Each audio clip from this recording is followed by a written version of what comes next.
Mayurbhanj बारिपदारे kit एवं किस्र पुरातन छात्र छात्री तथा फ्यूचर स्टेट्स एकाडेमी पक्षर आर्ट ऑफ गिविंग दिवस पालन। यह दिवस उपलक्षे बारिपदा मेडिकल कॉलेज परिसर में 300 रोगी संपर्कियों को खाद्य बंटन करा जायथिला।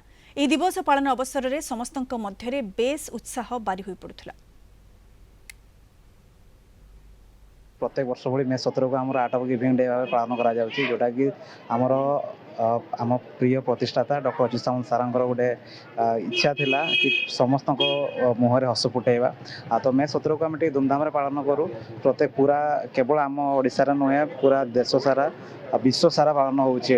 विभिन्न देश में विभिन्न राज्य में पालन होउछि। 7 दिन व्यापी जो कार्यक्रम चलती आर्ट ऑफ गिविंग से तरफ आम आज डिसाइड करूँ हॉस्पिटल किसी एटेंड रोगी एटेंड मान को किसी खाद्य फ्री जोगेवा लगी करूँ व्यवस्था करूँ एवं से आम व्यवस्था करूँ दीर्घ जीवन कामना करुँ। से एमती कम करूँ ओडिशा कौन भारत कौन वर्ल्ड ना आहरी बढ़ू आम से कार्यक्रम जारी रखी था। आम भी संगे अच्छू।